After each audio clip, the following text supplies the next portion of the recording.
বেগম খালেদা জিয়ার মৃত্যুতে শোকে স্তব্ধ গোটা খুলনা। তার মৃত্যুর খবর শোনার পর সকালে খুলনা নগরীর কেডি ঘোষ রোডে বিএনপি কার্যালয়ে কালো পতাকা উত্তোলন করা হয় এবং নেতাকর্মীরা কালো ব্যাজ ধারণ করেন। এ সময়ে কোরআন খতম ও বিশেষ দোয়া করা হয়। রংপুরেও নেতাকর্মীদের মাঝে বইছে শোক। খালেদা জিয়ার রুহের মাগফিরাত কামনায় মহানগর বিএনপির দলীয় কার্যালয়ে কোরআন খতম ও দোয়া মাহফিল অনুষ্ঠিত হয়। আমরা শোকাহত, আমরা ছুটে বেরিয়েছি, নেতাকর্মীরা ছুটে আসছেন। আসলে এটা কিভাবে তুলে ধরবো, কিভাবে প্রকাশ করব, এটার কোনো ভাষা নেই। সমগ্র দেশের একজন অভিভাবক, আমরা মনে করি যে আজকে দেশ একজন অভিভাবককে হারালো। গাইবান্ধায় তৃণমূলের নেতাকর্মীদের মাঝে নেমে এসেছে শোকের ছায়া।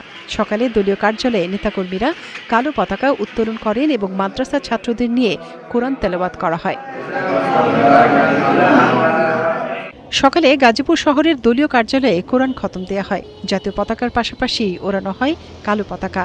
আর বিএনপি নেতাকর্মীরা কালো ব্যাজ ধারণ করেন ও শোক বইয়ে স্বাক্ষর করেন।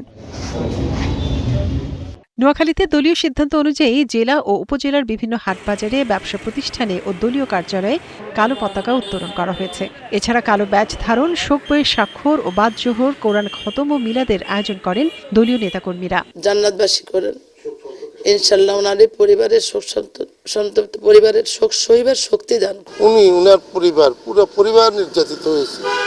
এই নেত্রী আমাদেরকে ছেড়ে চলে যাবেন এটা ভাবিও নাই কখনো।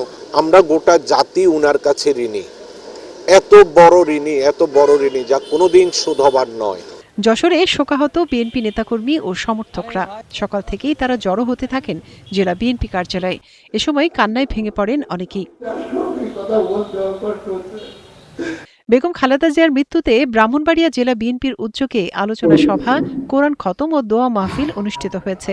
এছাড়া 7 দিনব্যাপী থাকবে নানা কর্মসূচি। পটুয়াখালীতে বিএনপি পরিবারে বইছে শোক। তার মৃত্যুর খবর শুনে সর্বস্তরের নেতাকর্মীরা জড়ো হন দলীয় কার্যালয়ে। এরপর একে একে নানা কর্মসূচি পালন করা হয়। নওগাঁতেও নেতাকর্মীদের মাঝে নেমে এসেছে শোক। দুপুরে দলীয় কার্যালয়ে কোরআন খতম দেয়া হয়। এতে দলের নেতাকর্মীরা সহ স্থানীয় এতিমখানার শিশুরা অংশ নেয়। শোকাহত পিরোজপুরের বিএনপি নেতাকর্মীরা। শোক ছড়িয়ে পড়েছে সাধারণ মানুষের মাঝেও।